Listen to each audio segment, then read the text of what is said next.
भर्गो देवस्य धीमहि धियो यो नः प्रचोदयात्। ॐ भूर्भुवः स्वः तत्सवितुर्वरेण्यं भर्गो देवस्य धीमहि धियो यो नः प्रचोदयात्।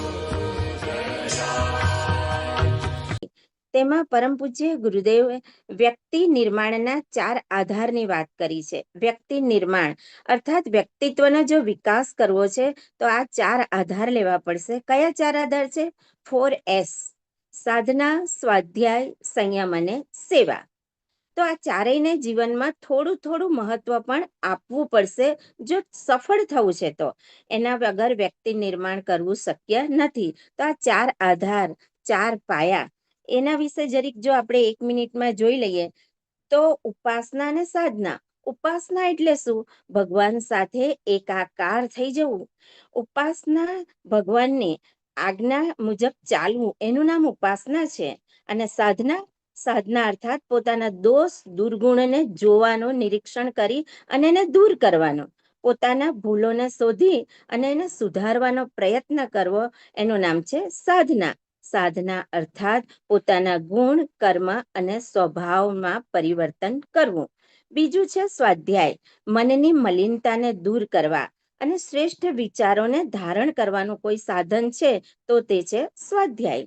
સંયમ, તો કે આત્માની ઉન્નતિ માટે પરમ પૂજ્ય ગુરુદેવે બતાવેલા 4 સંયમ ખૂબ જરૂરી છે. અને સેવા, તો મનુષ્ય એ સામાજિક પ્રાણી છે અને સેવા એ સૌથી મોટું તપ છે. પરમ પૂજ્ય ગુરુદેવ કહે છે તો બધો સમય ફક્ત પોતાના સ્વાર્થ માટે જ એનો ઉપયોગ નથી કરવો, પરંતુ દેશ, ધર્મ અને સંસ્કૃતિના ઉત્થાન માટે પણ આપણે આપણો સમય આપવો જોઈએ. તો મારા ગર્ભવતી બહેનો, ગર્ભસ્થ શિશુના 9 ઇન્ટેલિજન્સના ડેવલપમેન્ટ માટે અને EQ, SQ ડેવલપ કરવા માટે આ 4 આધાર, વ્યક્તિ નિર્માણના જે 4 પાયા છે એના ઉપર ચિંતન કરવું ખૂબ જરૂરી છે. ચાલો આપણે આપણી પાઠશાળા તરફ આગળ વધીએ. તો ભાઈઓ બહેનો, ગાયત્રી પરિવાર એક વિશેષ લક્ષ્ય લઈને ચાલે છે અને એ લક્ષ્ય કયું છે?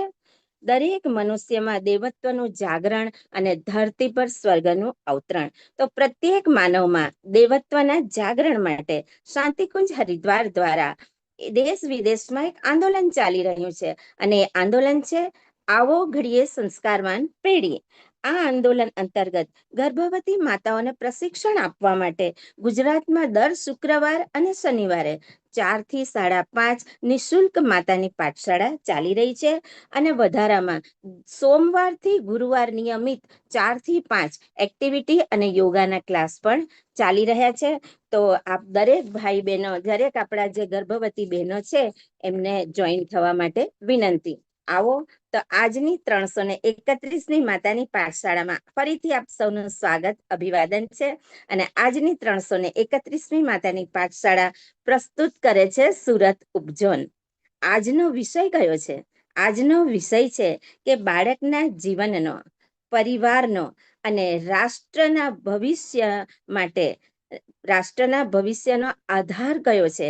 તો કે ભારતીય સંસ્કૃતિના પારંપરિક 16 સંસ્કારો એ આધાર છે.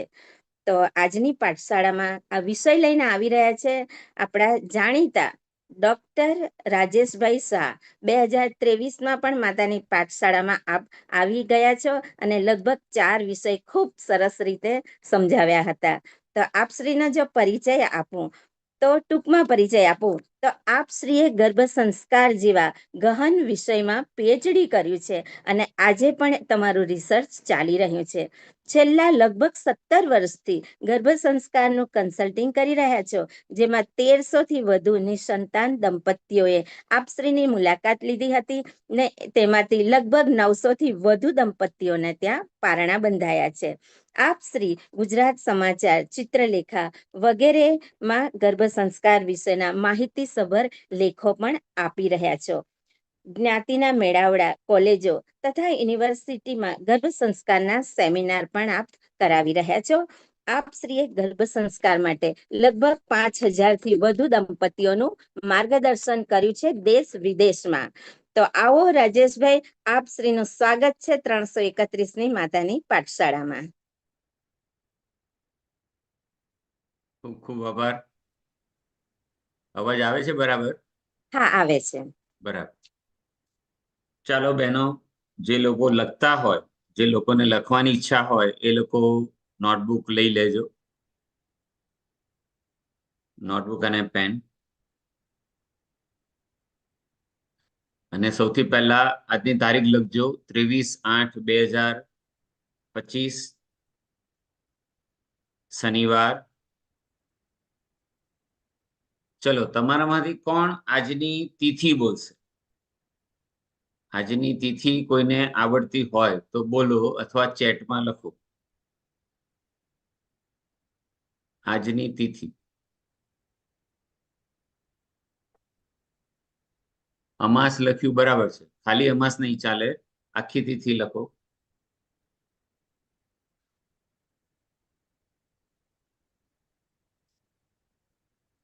ભાદરવી અમાસ લખ્યું છે. એકચ્યુઅલી આપણે ગુજરાતની અંદર અત્યારે શ્રાવણ વદ ચાલે. શ્રાવણ વદ અમાસ. Very good. શ્રાવણ વદ અમાસ. શ્રાવણ મહિનાનો આજે છેલ્લો દિવસ. આવતીકાલથી ભાદરવો શરૂ થશે. શ્રાવણ વદ અમાસ. આને શિવ પૂજન અને મારુતિ પૂજન પણ કહે છે. શિવ અમાવસ્યા, મારુતિ અમાવસ્યા કહે છે. અમે લોકો જૈન છીએ, તો અમારા જૈનમાં અત્યારે પર્યુષણ ચાલે. એમાં શ્રાવણ મહિનાના 4 દિવસ અને ભાદરવાના 4 દિવસ, એમ 8 દિવસના પર્યુષણ હોય. એટલે કે આજે અમારા પર્યુષણનો ચોથો દિવસ. અમારામાં 8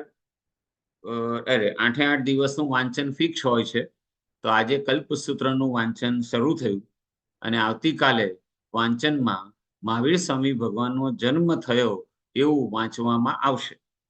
એટલે આવતીકાલે મહાવીર સ્વામી જન્મ વાંચન દિવસ પણ કહી શકાય. આવતીકાલે રવિવાર, ભાદરવા સુદ એકમ, જેને આપણે પડવો કહીએ છીએ.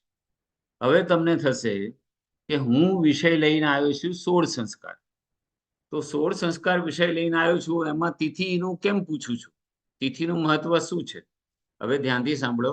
લાસ્ટ ટાઈમ મેં, જે લોકો લાસ્ટ ટાઈમ હાજર હશે એ લોકોને ખબર હશે, મેં સમજાવ્યું હતું કે દરેક પ્રેગ્નન્ટ બહેનોએ અને જે લોકો કન્સીવ કરવા માંગતા હોય એ લોકોએ હંમેશા તિથિ બોલવી.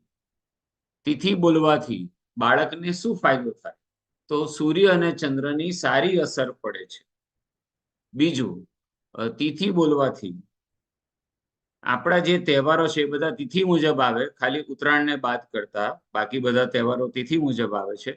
તો એ કયા તહેવારે કઈ રીતે સેલિબ્રેટ કરવો, કયા તહેવાર વખતે શું વિધિ કરવી, કયા તહેવાર વખતે શું ખાવું, શું નહીં ખાવું, ક્યારે મઠિયા ખાવા, ક્યારે સુંવાળી ખાવી, ક્યારે ખાજા ખાવા, ક્યારે શેરડી ખાવી, ક્યારે જુવારની ધાણી ખાવી, ક્યારે ફાફડા જલેબી ખાવા, એનું એક સાયન્સ છે.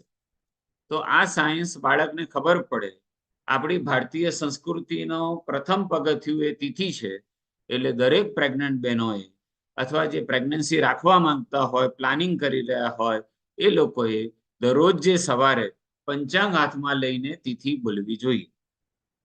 અને તિથિ બોલવાથી શું ફાયદા થાય, હજી બીજું ઘણું બધું છે, પણ આપણો મૂળ જે ટોપિક છે એ રહી જશે. એટલા માટે હું શોર્ટમાં થોડુંક જ મેં સમજાવ્યું કે તિથિ બોલવી જોઈએ. અને તિથિ બોલવાથી ભારતીય સંસ્કૃતિના બધા જ ગુણો એ બાળકમાં ઓટોમેટિક આવે છે. બાળકને એ વસ્તુ ગમવા માંડે છે. ભારતીય સંસ્કૃતિ ગમવા માંડે છે. આયુર્વેદ ગમવા માંડે છે. આપણું જ્યોતિષ શાસ્ત્ર હોય, આપણી પરંપરા હોય, આપણું યજ્ઞ હોય, આપણું હવન હોય, આપણું જે પણ ઘડો મૂકવાની પ્રક્રિયા કે જે કંઈ વિવાહ સંસ્કાર જે કંઈ છે એ બધામાં એને મજા આવે. નહીતર તો એમ લાગે કે આ બધું ખોટું છે, આવું તો કંઈ હોતું હશે. ફોરેનમાં જુઓ ને, ક્યાં કોઈ મંદિરે જાય છે? આપણે બધા જ ખાલી ખાલી મંદિરે જઈએ છીએ. એટલે કઈ ને કઈ બાબતમાં એ ઓપોઝ કરે. તો બેટર છે કે આપણે અત્યારથી તિથિ બોલીએ તો બાળકને આપણી ભારતીય સંસ્કૃતિ અને પરંપરા ગમવા માંડે. આમે ગાયત્રી મંદિરનો મુખ્ય ઉદ્દેશ એ જ છે કે ચાલો ઘડીએ સંસ્કારવાન નવી પેઢી, એટલે નવા બાળકોને આ સુસંગતમાં લાવવા માટેનું પહેલું પગથિયું એ તિથિ છે. માટે દરેક જણાએ તિથિ બોલવી જોઈએ. અને દરેક જણાએ પોતાની વર્ષગાંઠ પણ બે ઉજવવી જોઈએ, એક તિથિ મુજબ અને એક તારીખ મુજબ. ઘરના બધા લોકો, બાળક નાનું હોય ત્યારથી. તો તિથિ મુજબ આપણે તીર્થ સ્થાને દર્શન કરવા જવું, ગૌશાળાએ જવું, લાઇબ્રેરીમાં જવું, સ્લમ એરિયામાં જઈને થોડું કંઈક વસ્તુ ડિસ્ટ્રીબ્યુટ કરવી, અંધજન મંડળ, અંધશાળામાં જવું, આવું કંઈક સારા કામ કરવું. અને તારીખ મુજબ ભલે બાળક એના ફ્રેન્ડ સર્કલ સાથે નાનો મોટો પ્રસંગ ઉજવે, કંઈ વાંધો નહીં, પણ તિથિ મુજબ આવું કરવું જોઈએ. એટલે તિથિ, આપણા લગ્ન તારીખ પણ બે યાદ રાખવાની, લગ્ન તિથિ અને લગ્ન તારીખ. એવી રીતે દરેકને હું વિનંતી કરું છું કે તિથિ બોલવાનો આગ્રહ રાખો. બરાબર. હવે આપણે મૂળ વાત ઉપર આવીએ, 16 સંસ્કાર. હવે સૌથી પહેલા સંસ્કાર એટલે શું? તો સંસ્કારનો અર્થ સંસ્કૃતમાં એક વાક્યથી આપ્યો છે કે દોષાણી અપનયાની ગુણાની સિંચંતી સંસ્કાર. એટલે કે દોષ ઓછા કરવા અને ગુણ વધારવા એને સંસ્કાર કહે છે. એટલે કે દોષ ઓછા કરવા એ પણ સારી વસ્તુ છે, એ પણ સંસ્કાર જ કહેવાય. અને ગુણ વધારવા એ પણ સારી વસ્તુ છે, એને પણ સંસ્કાર કહે છે. અને બે વસ્તુ એક સાથે પણ ચાલી શકે. એક બાજુ દોષ ઓછા કરતા જાઓ, એક બાજુ ગુણ વધારતા જાઓ, એટલે આપણો સંસ્કારમાં વધારો થાય. હવે આપણા દોષ કોને ખબર હોય? તો ઘણા લોકો એવું કે મારી બધી વસ્તુ મારા હસબન્ડને ખબર હોય છે, એટલે મારા બધા દોષ પણ મારા હસબન્ડને ખબર છે. એવું નથી. શાસ્ત્ર કહે છે આપણા દોષ આપણને જ વધારે ખબર હોય. એટલે દરરોજ જે રાત્રે સૂતા દોષનું પણ ચિંતન મનન કરીને સૂઈ જવું કે આટલા આટલા દોષ મારાથી આજે થયા છે, મારાથી આ એક ખોટું વિચારાઈ ગયું છે, આ એક ખોટું કામ થયું છે, એ મારે નેક્સ્ટ ટાઈમ નથી કરવું અને હું કંટ્રોલ કરીશ મારી જાતને. એટલે આ કંટ્રોલ ધીરે ધીરે વધવાથી ઓટોમેટિક દોષ ઓછા થશે. ખોટું બોલવાનો દોષ, ખોટું બતાવવાનો દોષ, કે પછી કોઈની વસ્તુ ચોરી કરવાનો દોષ, કોઈની વસ્તુ લઈ લેવાનો દોષ, કંઈ પણ દોષ હોય તો એ અંગે ચિંતન મનન કરી અને તેને ઓછા કરવા. અને એક બાજુ ગુણ વધારવા, જે પણ સારી વસ્તુ હોય એમાં થોડો થોડો ઉમેરો કરવો અથવા નવી સારી વસ્તુ શરૂ કરવી, એને સંસ્કાર કહે છે. દાખલા તરીકે દાળ થઈ ગઈ, દાળ તો થઈ ગઈ, પણ પછી ઉપરથી તમે રાઈનો, તેલનો, મરચાનો અમુક જુદી રીતે ઝોંક એટલે કે વઘાર કરો છો અને એને અલગ ટાઈપથી ઉપર કોથમીર ભભરાવીને આ છે તે છે, તો એ તમે સંસ્કાર કર્યો. કેક બની ગઈ, પણ કેક બન્યા પછી ઉપર ટોપિંગ્સ લગાવો, ઉપર ડેકોરેશન કરો, એને સંસ્કાર કર્યો. એટલે કોઈ પણ વસ્તુના ગુણમાં વધારો કરવો એને પણ સંસ્કાર કહે છે. તો મનુષ્ય જીવનનું આભૂષણ એ આ 16 સંસ્કાર છે. આખી લાઈફને ભગવાને 16 સંસ્કારમાં ડિસ્ટ્રીબ્યુટ કરી છે, 16 વિભાગમાં ડિસ્ટ્રીબ્યુટ કરી છે. હવે કોઈને લખવું હોય કે 16 સંસ્કારના નામ શું અને એનો ક્રમ શું, તો હું બોલું છું, એ લખતા જજો. 16 સંસ્કારના નામ અને એનો ક્રમ. પછી આપણે એક એક સંસ્કારની વિગતે ડિસ્કસ કરી. કોઈને લખવું હોય તો નોટબુક અને પેન તૈયાર રાખો, ઉપર હેડિંગ આપો 16 સંસ્કાર. એમાં પહેલો વિભાગ છે બાળકના જન્મ પહેલા કરવાના સંસ્કાર. પહેલો વિભાગ છે બાળકના જન્મ પહેલા એટલે કે ડ્યુરિંગ પ્રેગ્નન્સી કરવાના સંસ્કાર. આ 9 મહિના દરમિયાન કયા કયા સંસ્કાર કરવા?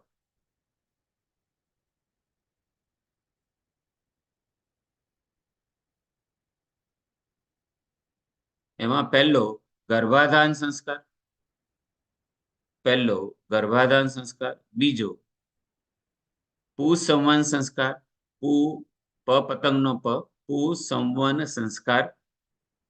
આની બહુ સરસ વિધિ ગાયત્રી મંદિરમાં દર અઠવાડિયે થાય છે.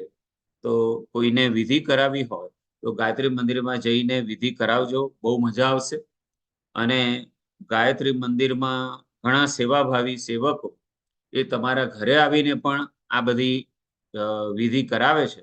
તો તમને યોગ્ય લાગે તો તમારા ઘરે પણ નિઃશુલ્ક કોઈ પણ જાતના પૈસા લીધા વગર એ લોકો તમારા ઘરે પણ આવશે અને આ વિધિ કરાવશે. તો આ બધી વિધિનો મિનિંગ સમજી અને આ બધી વિધિના શ્લોક પ્રોપર સમજી અને આ બધી વિધિ કરાવવી જોઈએ, જેથી બાળક એકદમ સ્ટ્રોંગ આવે. ત્યાર પછી બીજો લખ્યો પુંસવન સંસ્કાર. ત્રીજો સીમંતો નયન સંસ્કાર. ત્રીજો સીમંતો નયન સંસ્કાર, જેને આપણે બેબી શાવર અથવા ખોળો ભરવો અથવા ગોદ ભરાઈ એવા બધા શબ્દ વાપરીએ છીએ, જે 7મા મહિને જનરલી કરીએ છીએ. ત્રીજો સીમંતો નયન સંસ્કાર. હવે સેકન્ડ વિભાગનું હેડિંગ આપો. બાળકના જન્મના દિવસે જ હોસ્પિટલમાં કરવાના સંસ્કાર. બાળકના જન્મના દિવસે જ હોસ્પિટલમાં જ કરવાનો સંસ્કાર. એ એક જ છે. ચોથો સંસ્કાર જાત કર્મ સંસ્કાર. જાત કર્મ સંસ્કાર, જેને આપણે ગળથૂથી પણ કહીએ છીએ. ગળથૂથી સંસ્કાર અથવા જાત કર્મ સંસ્કાર એ હોસ્પિટલમાં જ કરવા, બાળકના જન્મના દિવસે જ. ઘણા ડોક્ટરો ના પાડે છે, પણ આયુર્વેદમાં લખ્યું છે જાત કર્મ સંસ્કાર. આ ચોથો સંસ્કાર બાળકના જન્મના દિવસે જ હોસ્પિટલમાં કરવાનો. ત્યાર પછી હેડિંગ આપો બાળકને ઘરે લાવ્યા. ત્રીજો અને છેલ્લો વિભાગ બાળકને ઘરે લાવ્યા પછી કરવાના સંસ્કાર. બાળકને ઘરે લાવ્યા પછી કરવાના સંસ્કાર.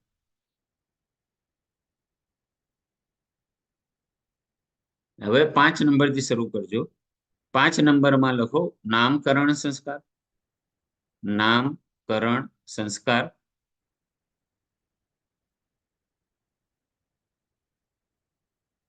નેક્સ્ટ નિષ્ક્રમણ સંસ્કાર.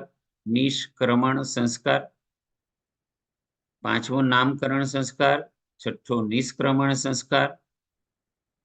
7મો અન્નપ્રાશન સંસ્કાર. 7મો અન્નપ્રાશન સંસ્કાર. અન્નપ્રાશન સંસ્કાર. 8મો મુંડન સંસ્કાર, જેને આપણે ચૌલ કર્મ સંસ્કાર પણ કહીએ છીએ. મુંડન સંસ્કાર, જેને આપણે ચૌલ કર્મ સંસ્કાર પણ કહીએ છીએ. મુંડન સંસ્કાર. પછી કર્ણવેદ સંસ્કાર. કર્ણવેદ સંસ્કાર. ત્યાર પછી ઉપનયન સંસ્કાર. ઉપનયન સંસ્કાર. ઘણા બ્રાહ્મણો જનોઈ આ સમયે આપે છે. ત્યાર પછી વેદારંભ સંસ્કાર. વેદ આરંભ સંસ્કાર. વેદારંભ સંસ્કાર. પછી 12મો સંસ્કાર સમાવર્તન સંસ્કાર. સમાવર્તન સંસ્કાર. સમાવર્તન સંસ્કાર. પછી 13મો સંસ્કાર વિવાહ સંસ્કાર. વિવાહ અથવા લગ્ન સંસ્કાર. વિવાહ સંસ્કાર. 13મો સંસ્કાર વિવાહ સંસ્કાર. 14મો સંસ્કાર વાનપ્રસ્થ સંસ્કાર. વાનપ્રસ્થ સંસ્કાર. 15મો સંસ્કાર સંન્યાસ સંસ્કાર. સંન્યાસ સંસ્કાર. અને છેલ્લો અગ્નિ સંસ્કાર. અગ્નિ સંસ્કાર. આમ કુલ 16 સંસ્કાર તમે લખ્યા. અચ્છા, કોઈને કોઈ વસ્તુ લખવાની રહી ગઈ હોય તો મને ચેટમાં લખજો અથવા બોલજો, તો તો હું એ વસ્તુ જરા રિપીટ કરી દઉં. 16 સંસ્કારના નામ તમે લખ્યા. હવે યુટ્યુબ આપણે પર લાઈવ થાય છે. હા બેટા, યુટ્યુબ પર લાઈવ થાય છે. અચ્છા યુટ્યુબ પર લાઈવ થાય છે, વેરી ગુડ. હવે યુટ્યુબ પર કોઈને જોવું હોય તો પણ જોઈ શકાશે, અને આ આપણું લેક્ચર પતી જાય પછી પણ તમે આ રિપીટેડલી જોઈ શકશો. અચ્છા, હવે એક એક સંસ્કારને ધીરે ધીરે શાંતિથી સમજીએ કે આ સંસ્કાર ક્યારે કરવો, એનાથી શું ફાયદો થાય, એની વિધિ શું હોય છે, વગેરે વગેરે. હવે પહેલો લઈએ ગર્ભાધાન સંસ્કાર. સૌથી મહત્વનો 16 સંસ્કારમાં સૌથી મહત્વનો સંસ્કાર હોય તો આ પહેલો સંસ્કાર છે, ગર્ભાધાન સંસ્કાર. એકચ્યુઅલી આ ગર્ભ ધારણ કર્યા પછી કરવાનો સંસ્કાર નથી, ગર્ભ ધારણ કર્યા પહેલાનો સંસ્કાર છે. એટલે કે તમારે તૈયારી જે કરવાની છે, ગર્ભ ધારણ કરવા માટેની તૈયારી કરવાની છે, એ પણ આમાં આવે છે.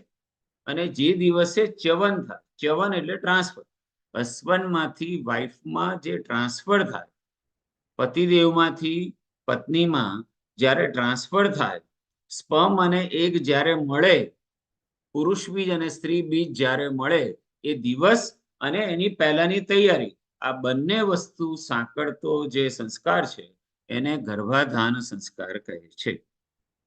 કન્સીવ કર્યા પછી આ કામનું નથી, કન્સીવ કર્યા પહેલા કામ. હવે કોઈ વ્યક્તિ અમને એવું પૂછે કે ગર્ભ સંસ્કાર એ કેવો વિષય છે, તો ઘણા લોકોના મગજમાં એવું છે કે કોઈ એક હવન હોય, કોઈ એક વિધિ હોય, એની અંદર અડધો કલાક, કલાક, 2 કલાક બેસી જઈએ અને એ જે મહારાજ કે એ જવ અથવા ઘી એ એમાં હવનમાં નાખીએ અથવા તો આટોપી એને આપણે ગર્ભાધાન સંસ્કાર થઈ ગયો કહેવાય, અથવા ગર્ભ સંસ્કાર થઈ ગયો કહેવાય. અથવા ઘણા લોકો કે અમને કે હું પ્રેગ્નન્ટ હતી ને ત્યારે મેં ગર્ભ સંસ્કાર કરાવેલો. તો હું પૂછું કે ગર્ભ સંસ્કાર કરાવેલો એટલે શું? તો કે આવી એક ઠેકાણે વિધિ ચાલતી હતી, એમાં હું બેઠી હતી 2 કલાક, અને એ 2 કલાકમાં મેં આ વિધિ કરી હતી, એટલે મેં ગર્ભ સંસ્કાર કરાવી દીધો હતો. આ માન્યતા ખોટી છે. ગર્ભ સંસ્કાર એ બહુ મોટો વિષય છે, એને શાંતિથી સમજવાનો વિષય છે. ગર્ભ સંસ્કાર એ બાળકને શીખવાનો સંસ્કાર નથી, માતા પિતાએ શીખવાનો સંસ્કાર છે. ગર્ભ સંસ્કાર એ 3 વિભાગમાં વહેંચાયેલો સંસ્કાર છે. 3 વિભાગ કયા કયા?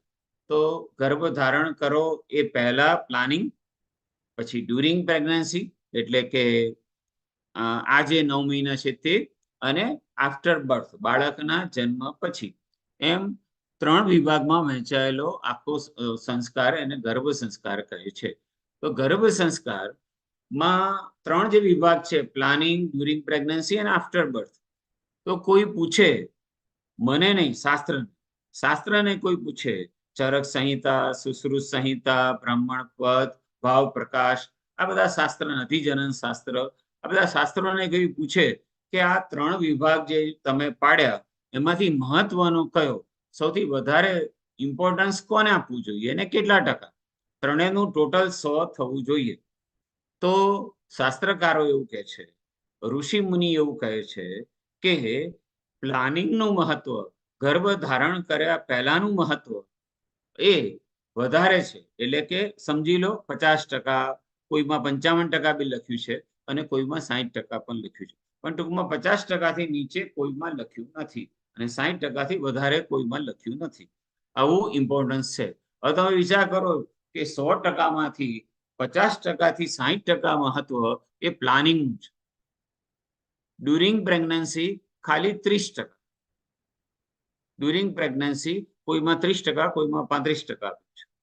અને આફ્ટર બર્થ બાળકના જન્મ પછી કોઈમાં 10% લખ્યું છે, કોઈમાં 15%, મેક્સિમમ 20%, મિનિમમ 10%. ટૂંકમાં બાળકના જન્મ પછી સંસ્કારનું આરોપણ બહુ ઓછું થઈ શકે છે.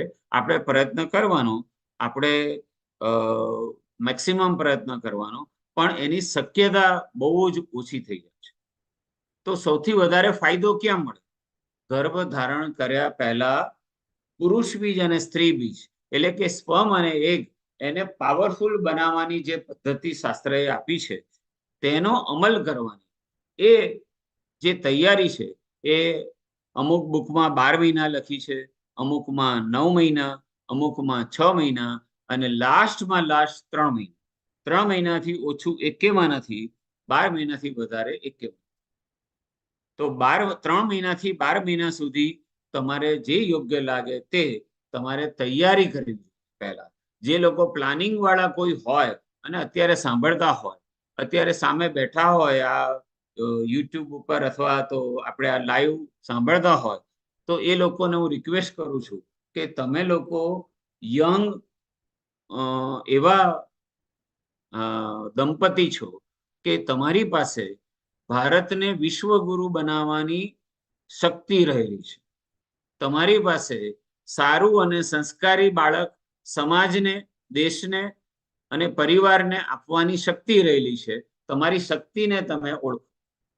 એક વખત તમે ઓળખી જશો કે હું આવું બાળક આપી શકું છું, તો એના માટે તૈયારી શું કરવી? તો એના માટે સૌથી પહેલા અમારા જેવા વ્યક્તિને તમારે તમારી નાડી બતાવવી જોઈએ અથવા ઓનલાઈન ડિસ્કસ કરવી જોઈએ કે તમારી બોડીની પ્રકૃતિ શું છે. એ નાડી સમજીને તમારી ડેટ ઓફ બર્થ, તમારી જન્મ શું કહેવાય કે તિથિ, આ બધું સમજી અને અમે તમને સૌથી પહેલા ડાયટ આપીએ, એટલે કે શું ખાવાનું શું નહીં ખાવાનું એ અમે લોકો તમને આપીએ. એ તમારે લખી લેવાનું કે મારે આ ખાવું, મારી બોડીની પ્રકૃતિ પ્રમાણે આ ખાવું જોઈએ અને આ ન ખાવું જોઈએ. એમાં મંથ વાઇઝ પણ આવશે અને પ્લાનિંગનું પણ આવશે અને ડ્યુરિંગ પ્રેગ્નન્સી મંથ વાઇઝ પણ માઇક્રો પ્લાનિંગ આવે. ત્યાર પછી એક્સરસાઇઝ અમે બતાવીએ, એ એક્સરસાઇઝ કરવી જોઈએ. ત્યાર પછી અમુક મસાજ અમે સમજાવીએ, એ મસાજ કઈ ઓઇલથી ક્યાં કેવો મસાજ કરવો જોઈએ, કેટલું વજન આપવું જોઈએ, કયા એક્યુપ્રેશર પોઈન્ટ દબાવવા જોઈએ, આ બધું અમે જે સમજાવીએ એ તમારે સમજીને એનો અમલ કરવાનો છે. મસાજ. ત્યાર પછી પ્રેયર, એટલે અમે લોકો તમને પ્રાર્થના આપીએ એ દરરોજ 24 કલાકમાં મિનિમમ 1 વખત, 2 વખત, 3 વખત બોલો તો સારું. તો આ પ્રાર્થના તમારે બોલવાની હોય છે. ત્યાર પછી મેડિટેશન, યોગા, પ્રાણાયામ, ત્યાર પછી સૂર્યપ્રકાશમાં બેસવાનું, નાભી ઉપર દિવેલ લગાવીને સૂર્યપ્રકાશ લેવો, એક્યુપ્રેશર પોઈન્ટ. પછી અમુક રિપોર્ટ કઢાવવાના હોય તો અમે તમને સજેસ્ટ કરીએ કે તમારું AMH કેટલું છે જરા રિપોર્ટ કઢાવી લો, તમારો થાઇરોઇડ કેવો છે, તમારું ડાયાબિટીસ કેવો છે. એ જો કે અમને તો જે લોકો સામે બેઠા હોય એની નાડી જોઈને જ ખબર પડી જાય, એટલે અમે લોકો કોઈ રિપોર્ટ કઢાવતા નથી. પણ જે લોકો દૂર હોય એ લોકોને રિપોર્ટ કઢાવવાનું કહીએ. પ્રોલેક્ટિન, પછી થાઇરોઇડ, પછી D3, B12, આવા બધા રિપોર્ટ કઢાવવાના કહીએ છીએ. ત્યાર પછી એટલે CBCમાં હિમોગ્લોબિન પણ આવી જાય ને આ બધું આવી જાય. તો જે હસબન્ડ હોય એનું સ્પર્મ કાઉન્ટ એટલે કે સ્પર્મ એનાલિસિસ, આવા બધા રિપોર્ટ કઢાવવાના અમે કહીએ છીએ. અને પછી અમે ઓવેલ્યુશન એમનું સમજી લઈએ. પછી અમે તારીખ આપીએ કે આ તારીખ, આ તિથિએ બહુ સારો દિવસ છે અને તમારો ઓવેલ્યુશનનો ફર્ટિલિટીનો સમય છે. તમે આવો મંત્ર બોલી આવું સાંજે ખાજો અને આ સમયે આટલા વાગે તમે ફિઝિકલ રિલેશન રાખો તો અતિ પવિત્ર આત્માને તમે ઇન્વાઇટ કરી શકો. અતિ પવિત્ર આત્માને તમે તમારા પરિવારમાં લાવી શકો છો. એ તમારી જે શક્તિ છે એ તમને લોકોને ખબર નથી, એ અમે સમજાવીએ છીએ કે જેથી ઘણા લોકો એવા હોય છે કે થોડા વખત ટ્રાય કર્યો પછી કન્સીવ ના થયું એટલે સીધા IVFમાં જતા રહે છે, સીધા IUIમાં જતા રહે છે અને માનસિક રીતે એકદમ નેગેટિવ થઈ જાય છે કે હું નેચરલ કન્સીવ કરી શકતી નથી અથવા હું નેચરલ કન્સીવ કરી શકતો નથી. આયુર્વેદ એવું સમજાવે છે કે 100% લોકો નેચરલ કન્સીવ કરી જ શકે. ખાલી તમારે તમારી બોડીને સમજવાની છે, આ કુદરતની આખી પ્રક્રિયાને સમજવાની છે. એટલે તમારી ઉંમરને જોઈને, તમારા પીરિયડ સાયકલ જોઈને, તમારો પીરિયડનો ફ્લો સમજીને અમે તમને સજેસ્ટ કરીએ.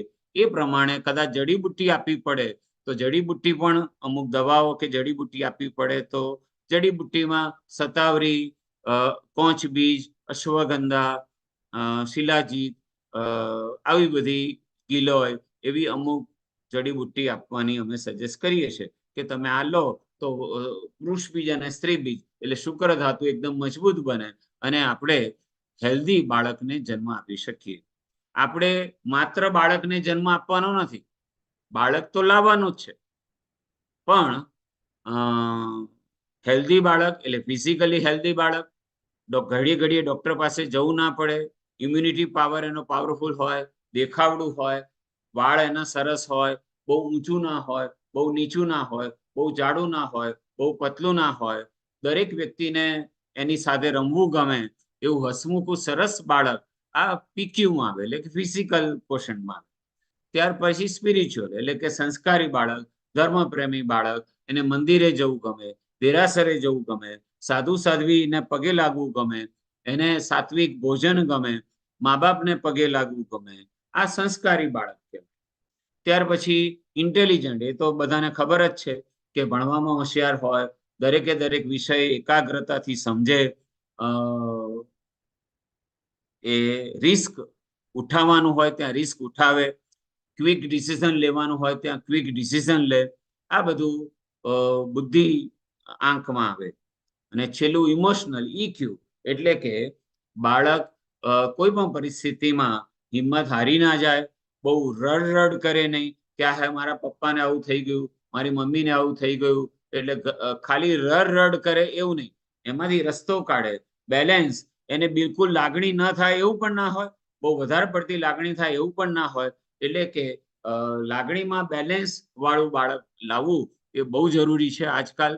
તો જરૂર પડે તો શસ્ત્ર પણ ઉચકવું પડે, જરૂર પડે તો સામે 10 જણા આવે તો 10 જણા સામે લડવું પણ પડે, જરૂર પડે ત્યાં સમાધાનની એની ભૂમિકા હોય. આ બધું જ ફર્સ્ટ ક્લાસ આવું બધા ગુણો વાળું બાળક આપણે ઇન્વાઇટ કરી શકીએ છીએ. એ આપણે આપણી શક્તિનો ખબર નથી. એવું ના માનતા કે મને ઇંગ્લિશ આવડતું નથી, હું તો ગામડાની છું, હું તો આટલું જ ભણેલી છું, આ બધી જે વાતો ચાલે છે એ બહુ હાઈફાઈ ફેમિલીમાં જ ચાલે. જેને કોમ્પ્યુટર બહુ આવડતું હોય, જેને ઇંગ્લિશ બહુ આવડતું હોય, જે આટલું ભણેલું હોય એને જ આવડે, મને તો બોલતા પણ બરાબર નથી આવડતું, તો મને વળી શું, મારી પાસે કેવું. તમે હજી તમારી શક્તિને સમજ્યા જ નથી.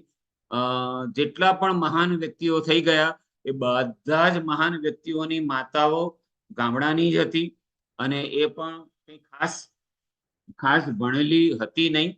અને તો પણ એ બધી જ માતાઓના બાળકો, ચાહે વિવેકાનંદની માતા, ચાહે છત્રપતિ શિવાજીની માતા, ચાહે એ સ્વામી દયાનંદ સરસ્વતી, ઇવન નરેન્દ્ર મોદીની માતા, આવા તો અનેકો ઉદાહરણ છે.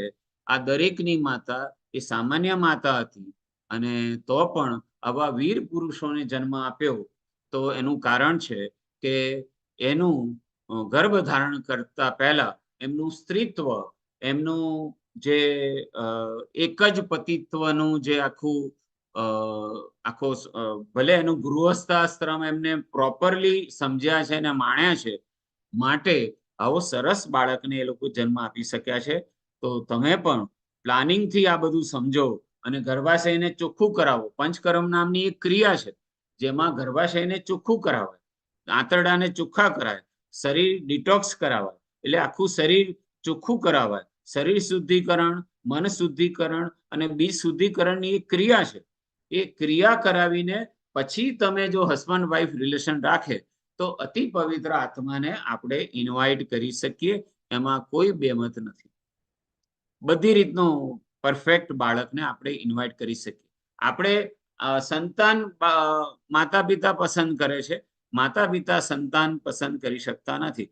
માતા પિતા પાસે તો પોતાનું વ્યક્તિત્વની પ્યોરિટી એ જેટલું બને એટલું સારું ઊંચું લઈ જાય. Raise the height of purity, એટલે કે પ્યોરિટીની હાઇટ વધારતા જાઓ અને તમે ઓટોમેટિક એ લેવલનું બાળક તમારા ગર્ભાશયમાં એટલે કે તમારી કુક્ષીમાં પ્રવેશ કરે ને કરે જ એવું હેલ્ધી, એવું દિવ્ય, ચારિત્રવાન, ગુણવાન, એવું સરસ બાળક આપણને મળે ને મળે. તો આ બહુ જ શોર્ટમાં મેં સમજાવ્યું છે. પહેલો સંસ્કાર ગર્ભાધાન સંસ્કાર, જે દિવસે સંબંધ રાખવાનો હોય, જે દિવસે ફિઝિકલ રિલેશન રાખવાનો હોય, એ દિવસની પણ અમે સમજૂતી આપીએ છીએ કે ચાદર કેવી રાખવી, ઓશિકાના કવર કેવા રાખવા, સાંજે શું ખાવું, કેટલા વાગે સ્નાન કરવું, કેવા પાણીથી સ્નાન કરવું, પડદાના કલર કયો રાખવો, રૂમ કેવી રીતે શણગારવો, કયો મંત્ર બોલીને ફિઝિકલ રિલેશન રાખવો કે જેથી અતિ પવિત્ર આત્મા આવે ને આવે ને આવે. તો જેને હજી પ્લાનિંગ હોય અને ડિટેલમાં આ વસ્તુ શીખવી હોય તો મારો નંબર લખી રાખજો, અને મીનાક્ષીબેન પાસે પણ મારો નંબર છે, તો તમે કોન્ટેક્ટ કરીને, અને આ બધી જ અમે જે માહિતી આપીશું એ નિઃશુલ્ક રહેશે, એના કોઈ પૈસા નથી. ખાલી તમારે એટલું બોલવાનું કે અમે માતાની પાઠશાળા વાળા બહેનો છે અને અમારે આ શીખવું છે. તો આ ટોપિક બહુ જ લાંબો છે, એમાં 20 કલાક બી ઓછા પડે, 25 કલાક બી ઓછા પડે એવો ટોપિક છે. ગર્ભાધાન સંસ્કાર, આ એક જ સંસ્કાર બહુ લાંબો છે. એટલે ગર્ભ ધારણ કરતા પહેલા પ્લાનિંગથી તમે આ બધું સમજીને બાળક લાવો તો તમારે આઈવીએફ કે આઈયુઆઈમાં નહીં જવું પડે, અથવા તો કંઈક નાનો મોટો તકલીફ હોય જેના લીધે તમને એવું લાગતું હોય કે મને વંધ્યત્વ છે, એટલે કે ફર્ટિલિટીનો પ્રોબ્લેમ છે, એ આરામથી આયુર્વેદમાં એ સોલ્વ કરી શકાય એવી છે. એના માટે કોઈ જ બહુ જ ટેન્શન લેવાની જરૂર નથી, કોઈ નેગેટિવ બનવાની જરૂર નથી. ઘણા નેગેટિવ અથવા ડિપ્રેશનમાં ગયેલા લોકોને અમે બહાર લાવી અને ખુશાલ કરીને એ લોકોની જીવન પદ્ધતિ થોડી બદલીને એ લોકોની ઊંઘ અમે પૂછીએ, એ લોકોનું ખાવા પીવાની સ્ટાઇલ પૂછીએ, આ બધું પૂછી અને નાનો મોટો બદલાવ કરીને નેચરલ જ કન્સીવ થાય એવું અમે કરીએ છીએ. તો આ થયો પહેલો સંસ્કાર, ગર્ભાધાન સંસ્કાર, જે ગર્ભધારણ કરતા પહેલા અને ગર્ભધારણના દિવસે કરવાનો સંસ્કાર છે. આમાં કોઈને કંઈ પૂછવું હોય તો ચેટમાં લખી શકે અથવા પૂછી શકે. ત્યાર પછી હું બીજો સંસ્કાર, કુસમન સંસ્કાર લઉં છું, કારણ કે બને એટલા મેક્સિમમ સંસ્કાર મારે લેવા છે, એટલે મેં આ 20 કલાકનું 10-15 મિનિટમાં મેં પૂરું કર્યું છે, અથવા 20 મિનિટમાં પૂરું કર્યું છે. કોઈને કંઈ પૂછવું હોય તો પૂછો. પછી આપણે આગળ જઈએ. કુસમન સંસ્કાર, જે જનરલી બીજા મહિનાના એન્ડમાં અથવા ત્રીજા મહિનાના સ્ટાર્ટિંગમાં કરાવી લેવું જોઈએ. અનવલોભન સંસ્કાર પણ ઘણા બીજા 21 નાના સંસ્કાર બી છે. અનવલોભન સંસ્કાર, સુતિકા ગૃહ પ્રવેશ સંસ્કાર. મારો કોન્ટેક્ટ નંબર મેં આપેલો છે, ત્યાં છતાં ફરીથી લખી દઉં છું ચેટ બોક્સમાં. કોઈ લખવું હોય તો 992440, હું ચેટ બોક્સમાં પણ લખું છું, 9924088155. જો મેં ચેટ બોક્સમાં પણ લખ્યો 9924088155. તો તમે મને ગમે ત્યારે ફોન કરી શકો છો, ડોન્ટ વરી. અને જે પણ તમારી આજુબાજુ કોઈ એવા વ્યક્તિ હોય કે જેને હજી બાળક નથી, લગ્નને ખાસા વર્ષ થયા, અથવા બિચારા પ્રયત્ન કરતા હોય, અથવા પ્રોપર પ્લાનિંગ કરીને બાળક લાવવું હોય તો અમારો કોન્ટેક્ટ કરી શકો છો. હવે આપણે આગળ જઈએ.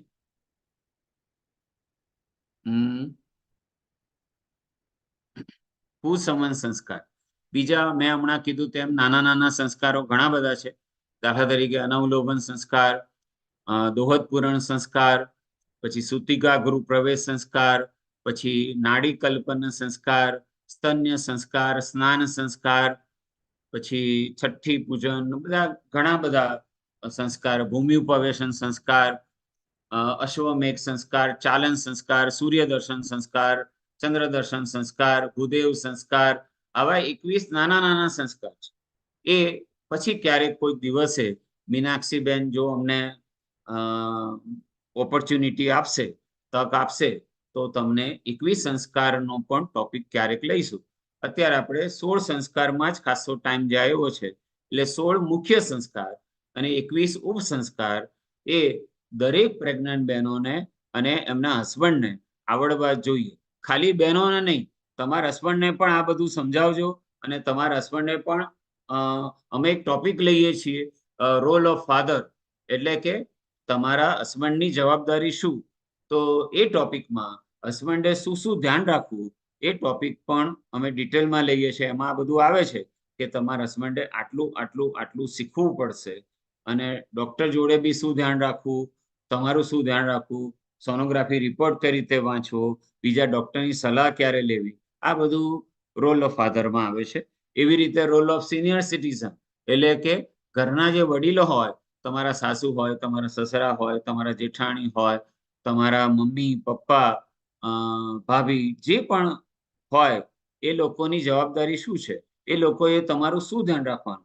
તમે પ્રેગ્નન્ટ છો તો એ લોકોએ શું શું કઈ કઈ વસ્તુ ગરમ જ ખવડાવી, કઈ કઈ વસ્તુ, ક્યારે તમારા પગ દબાવવા, ક્યારે માથું દબાવવું, ક્યારે મંત્ર બોલવા, ક્યારે તમારે સાંભળવાના એ લોકોએ બોલવાના, ક્યારે તમે બોલો એ લોકો સાંભળે, એવું બધું શાસ્ત્રમાં લખેલું છે કે વડીલોએ આટલું આટલું આટલું ધ્યાન રાખવું. કે ક્યારે તમને નીચે બેસાડવા, ક્યારે ખુરશી પર બેસાડવા, ક્યારે પલાઠી વળાવી, ક્યારે પલાઠી ન વળાવી, ક્યારે વજ્રાસનમાં બેસવું, ક્યારે ન બેસવું, ક્યારે મલાસનમાં બેસવું, ક્યારે ન બેસવું, એનું આખું સાયન્સ છે.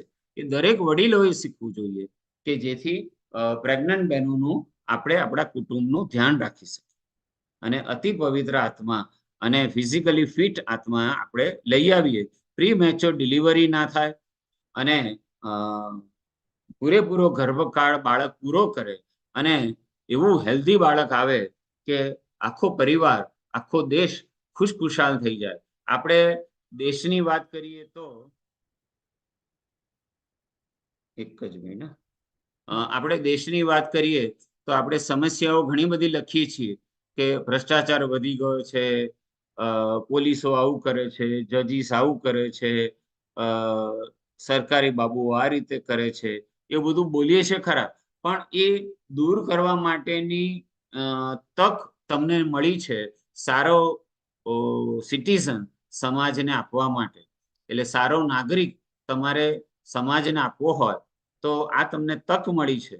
તો આ તકને પૂરેપૂરો ઉપયોગ કરીને એક વખત મકાન બની જાય પછી ફેરફાર કરવો બહુ અઘરો છે, પણ જ્યારે ઓન પેપર મકાન બનતું હોય, એનું પ્લાનિંગ થતું હોય, ત્યારે તમે થોડું ધ્યાન આપ્યું હોય તો મકાન બહુ સરસ બને, વાસ્તુ પ્રમાણે કે જે રીતે તમારે જોઈએ તે રીતે.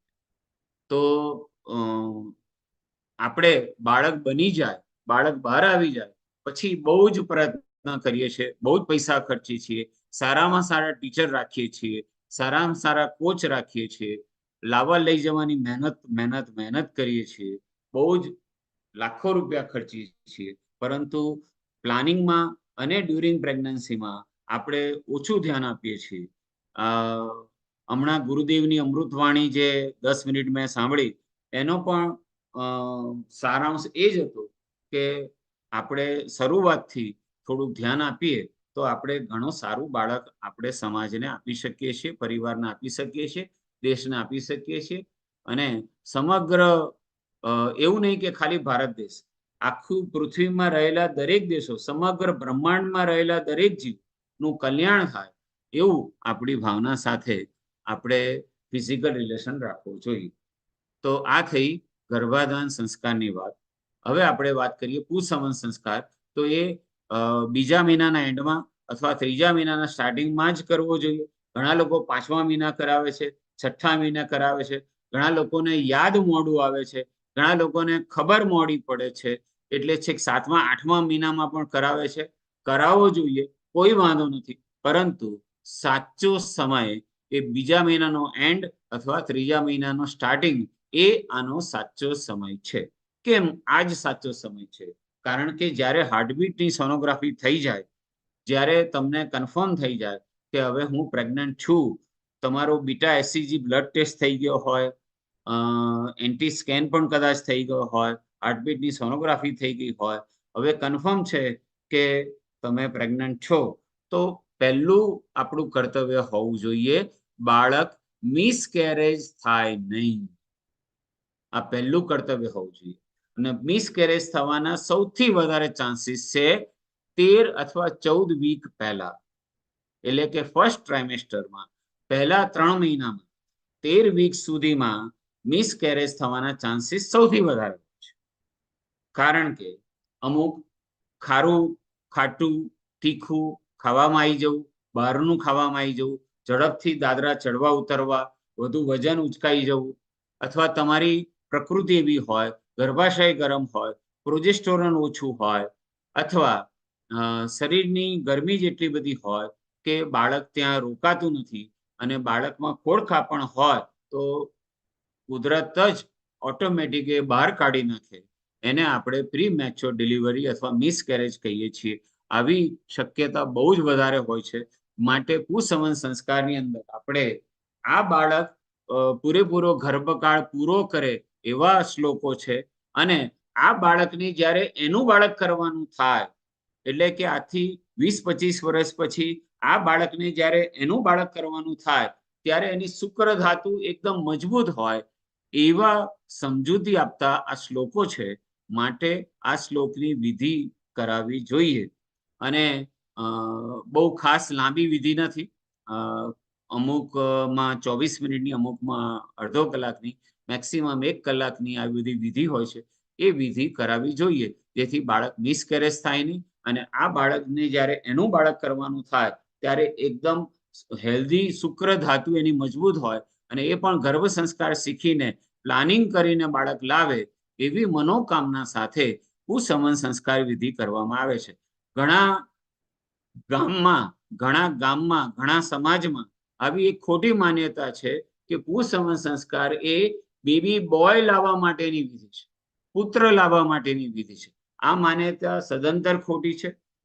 કુ શબ્દ એ પુત્ર માટે વપરાય છે, વાત સાચી છે, પરંતુ સંસ્કૃતમાં, આયુર્વેદમાં જ્યાં જ્યાં પણ સંતાન વિશે કંઈક સમજૂતી આપી હોય એ બધામાં પુત્ર શબ્દ જ વાપરેલો છે. એટલે કે તમે કોઈ સિરિયલ જોઈ હોય, મહાભારત કે રામાયણ કે કોઈ જૂની સિરિયલ જોઈ હોય શિવ પુરાણની કે કોઈ, તો એ બધામાં કોઈ પણ છોકરી એ વડીલને પગે લાગે તો એમ જ કે પુત્રવતી ભવ એવું જ બોલે. તો તમને એવો વિચાર આવે કે આવું કેવું, દરેકની અંદર પુત્રવતી ભવ એવો જ એ લોકો આશીર્વાદ આપે છે, કેમ પુત્રીવતી ભવ એવો આશીર્વાદ નથી આપતા? શું એ જમાનામાં બધાને પુત્ર જ જોઈએ છે, પુત્રી કોઈને જોઈતી જ નથી? ના, એવું નથી. સંસ્કૃતમાં અને આયુર્વેદમાં ઇવન સંતાન ગોપાલ મંત્ર તમે 101 ગાથાનો તમે વાંચ્યો હોય તો દરેકમાં પુત્ર શબ્દ છે. તો ત્યાં ચોખ્ખું લખેલું છે ફોડ પાડીને કે પુત્રનો અર્થ એ બેબી બોય માનતા નહીં, અહીંયા સંતાનના અર્થમાં પુત્ર શબ્દ લખેલો છે. પુષ ધાતુ એ પુત્ર અને પુત્રી બંને માટે છે. માટે કુસંવન સંસ્કાર એ બેબી બોય લાવવા માટેની વિધિ છે એવું અમુક ગામમાં અમુક લોકો એવું કહીને વિધિ કરાવે છે અને પૈસા પણ ખૂબ આપે છે અને પેલો વ્યક્તિ પૈસા કમાય છે. રિયલમાં જ્યારે હસબન્ડ વાઈફે રિલેશન રાખ્યો અને એક્સ કે XY મળી ગયો પછી ભગવાન પણ ફેરફાર કરી શકતા નથી.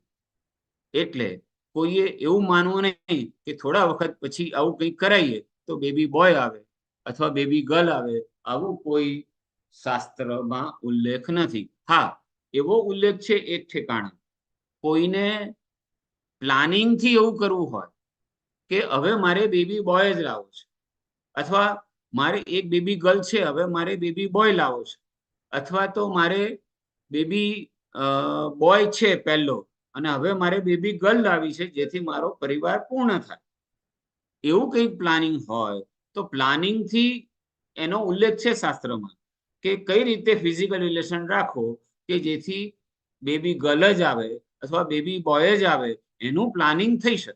એ અમે લોકો ઘણી વખત ઘણા બધા લોકોને સજેસ્ટ કરીએ છીએ અને એમાં 99%થી વધારે, એટલે 99% તો સક્સેસ મળી જ છે. એકાદ બે ને હજી સક્સેસ નથી મળી, બાકી મોટા ભાગના લોકોને સક્સેસ મળી છે અને એમનું ઈચ્છિત સંતાન મળ્યું છે કે એમને દીકરી લાવી છે, દીકરો લાવવો છે, જે લાવવો હોય એ આવ્યું છે. પણ એ પ્લાનિંગથી કન્સીવ કર્યા પછી વિધિ કરાવવાથી બેબી બોય થઈ જાય, ગર્લનું બોયમાં ટ્રાન્સફર થઈ જાય, આ બધી માન્યતા ખોટી છે. અને બધાને ખબર જ છે, બધા હવે તો ભણેલા ગણેલા છે અને ગૂગલ ઉપર ચેક કરે છે, યુટ્યુબ ઉપર વિડીયો જુએ છે. ઘણા લોકો સાયન્સ વાળા પણ હશે, જે લોકોને સ્પર્મ અને એગની પ્રકૃતિ ખબર હોય, એ લોકોને ખબર છે કે દરેક સ્ત્રી પાસે એક્સ નામનું જ ઈંડું હોય છે, એક્સ નામનું જ સ્ત્રી બીજ હોય છે. પુરુષ પાસે એક્સ અને વાય બે પ્રકારના સ્પર્મ હોય છે, અને એક્સ જે સ્પર્મ હોય એની સ્પીડ ઓછી હોય છે, અને પરંતુ લાઈફ વધારે હોય છે. અને જે વાય સ્પર્મ છે એની સ્પીડ વધારે હોય છે અને લાઈફ ઓછી હોય છે.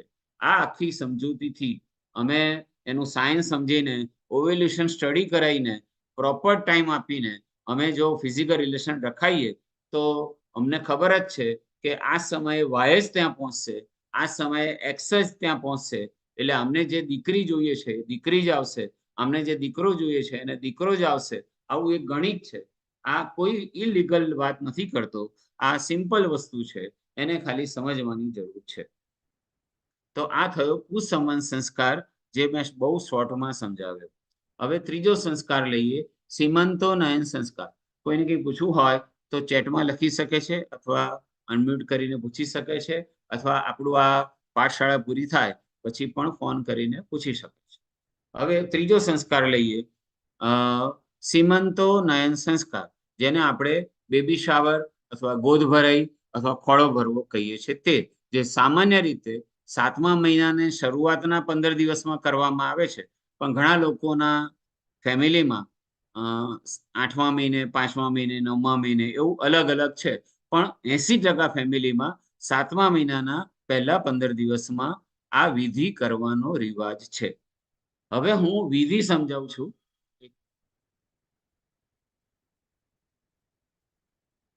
હા બેટા, હું એક મીટિંગમાં છું. હા બોલો જલ્દી.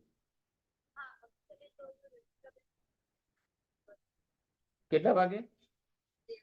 હા આપી દો. હા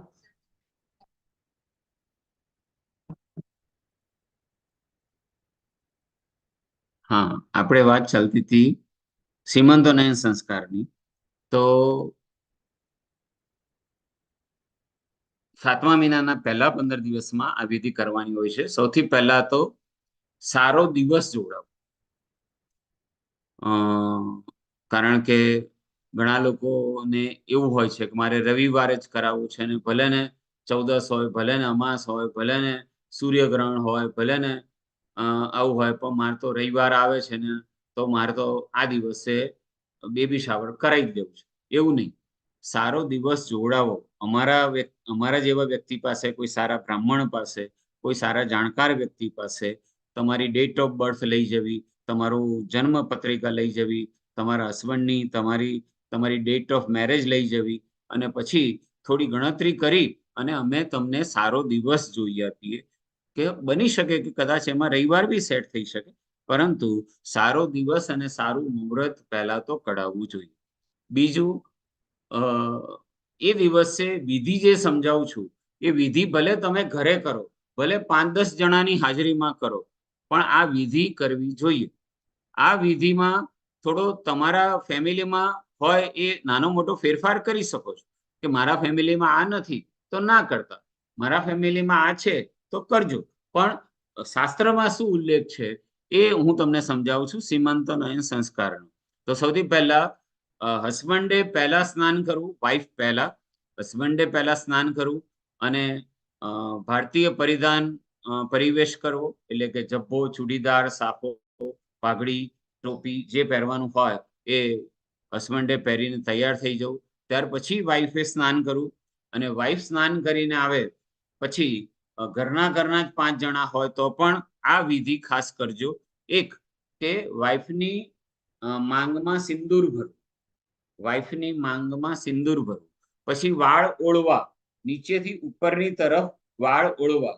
કોણ કોના વાળ ઓળે? હસબન્ડ વાઈફના વાળ ઓળે, ભલે થોડાક જ ઓળે, પછી તો એ બ્યુટી પાર્લરમાં તૈયાર થવા જવાની છે, એ પછીની વસ્તુ. પણ આ વાળ ઓળવાની એક મેથડ છે. તો સિંદૂર પૂરવું, વાળ ઓળવા અને વાળમાં થોડુંક તેલ ટચ કરો. ભલે કાનની પાછળ કે વાળમાં થોડુંક એક ટપકું લગાવે તોય ચાલે. અને વાળ ઓળવા, તેલ નાખવું, સિંદૂર પૂરવું, આ હસમંડે કરવાનું છે. ત્યાર પછી બેન સરસ તૈયાર થઈને જ્યારે આવે, હવે માની લો કે આ રૂમમાં વિધિ કરવાની છે, તો આ રૂમમાં લાલ કપડા ઉપર ભગવાનની મૂર્તિ, ભગવાનનો ફોટો, દીવો, અગરબત્તી, શ્રીફળ બધું તૈયાર રાખ્યું. હવે આ રૂમમાં જ્યારે બેન એન્ટર થાય છે ત્યારે એમના પિયર પક્ષના ઓછામાં ઓછા 6 વ્યક્તિ હોવા જોઈએ એમની સાથે. વધારે હોય તો વાંધો નથી, પિયર પક્ષના 6 વ્યક્તિ હોવા જોઈએ. એમાં 4 જેન્ટ્સ અને 2 લેડીઝ. એમાં 4 જેન્ટ્સ છે એમણે, અને નોર્મલી બધા યંગ જ હોય, આમાં એમની ઉંમરના જ હોય. એટલે માની લો કે એ બેન 28 વર્ષના હોય તો 28 વર્ષની આસપાસના 6 લોકો હોય. બીજા વધારે હોય ને વાંધો નહીં, 6 યંગ લોકો હોવા જોઈએ. એમાં 4 જેન્ટ્સ અને 2 લેડીઝ. 4 જેન્ટ્સનું કામ શું? તો જ્યારે બેન એન્ટર થાય ત્યારે 4 બાજુ 4 ખૂણામાં ચંદરવો જેવી વસ્તુ પકડી, અને અથવા તો દુપટ્ટો અથવા ચંદરવો એવું પકડી અને 4 ભાઈઓ એમની સાથે સાથે ચાલતા ચાલતા એન્ટર થાય. હવે જે 2 બહેનો છે એમાં એક આગળની સાઈડ હોય અને એક પાછળની સાઈડ. જે આગળની સાઈડ હોય એ સફેદ કપડું પાથરે, એન્ટ્રીથી માંડીને ભગવાન બિરાજમાન હોય ત્યાં સુધીનું સફેદ કપડું પાથરે, અને કંકુ, પાણીવાળું કંકુ એ થાળી એ બેનના પગ આગળ મૂકે. એટલે બેને શું કરવાનું કે થાળીમાં પગ મૂકવાનો અને સફેદ કપડામાં પગ મૂકવાનો. પછી એક ડગલું આગળ ચાલવાનું, થાળીમાં પગ મૂકવાનો, સફેદ કપડામાં પગ મૂકવાનો. પાછી એક ડગલું આગળ ચાલવાનું, થાળીમાં પગ મૂકવાનો, સફેદ કપડા પર પગ મૂકવાનો. એમ કરતા કરતા એ એન્ટર થાય, અને એની પાછળ જે એક છોકરી છે એને દરેક પગલે પગલે ફૂલ, પાન, સોપારી, ₹1 આવું બધું મૂકવાનું હોય છે. ઘણા પૈસાદાર લોકો સોનાની લગડી કે ચાંદીની લગડી પણ મૂકે છે. એ બધું પછીની વસ્તુ છે, પણ પાન, સોપારી, ₹1 ફૂલ આટલું એ દરેક પગલે પગલે મૂકવાનું હોય છે. અને જ્યારે આ બેન એન્ટર થાય ત્યારે જે હોલની અંદર અથવા તો જે રૂમની અંદર હાજર રહેલા લોકો હોય એ લોકો સંસ્કૃતના શ્લોકો બોલે, ભજન બોલે, તાળી વગાડે, ચોખા અને ગુલાબની પાંખડીથી બેનને વેલકમ કરે. ત્યાર પછી કદાચ કોઈને ના આવડતું હોય તો સ્પીકરની અંદર સંસ્કૃતના શ્લોકો મૂકે, અને આ રીતે એક સરસ માહોલ સર્જાય અને બેનની એન્ટ્રી થાય, અને બેન ભગવાન સુધી અથવા તો જ્યાં ભગવાન બિરાજમાન છે સ્ટેજ છે ત્યાં સુધી બેન પહોંચે એવી આ વ્યવસ્થા કરવાની. અને બેન ત્યાં પહોંચે એ પછી આ જે વ્હાઈટ કપડું છે એ ફોલ્ડ કરીને થેલીમાં મૂકીને પિયર પક્ષના કોઈ પણ વ્યક્તિને આપવું, કારણ કે આ સફેદ કપડાનો હક એ પિયર પક્ષનો કહેવાય છે. ત્યાર પછી ત્યાં પહોંચ્યા પછી મેઇન વિધિ શરૂ થાય છે. 7 વખત બેનના ખોળામાંથી સામે જે પણ ઊભું હોય, એટલે કે એની સાસુ, જેઠાણી, જે પણ XYZ વ્યક્તિ ત્યાં ઊભી હોય એના ખોળામાં 7 વખત આ પોટલી હોય એ ટ્રાન્સફર કરવાની હોય છે. ઘણા લોકો સુપડીમાં ટ્રાન્સફર કરે છે, ઘણા લોકો ખોળામાં છૂટું રાખે છે, ઘણા લોકો ચોખા રાખે છે 1.25 કિલો, ઘણા લોકો ઘઉં રાખે છે, વધારે લોકો ચોખા રાખે છે મોયા વગર. અને ચોખા, 5 સફેદ બદામ, 5 સોપારી, નાનું ચાંદીનું શ્રીફળ, આવું બધું મૂકી અને પોટલી બનાવે છે. અને એ પોટલી સૂત્ર બોલતા બોલતા 7 વખત ટ્રાન્સફર થાય છે. એ બેનના ખોળામાંથી સામેના ખોળામાં, સામેના ખોળામાંથી આ બેનના ખોળામાં, એવું 7 વખત ટ્રાન્સફર થાય છે.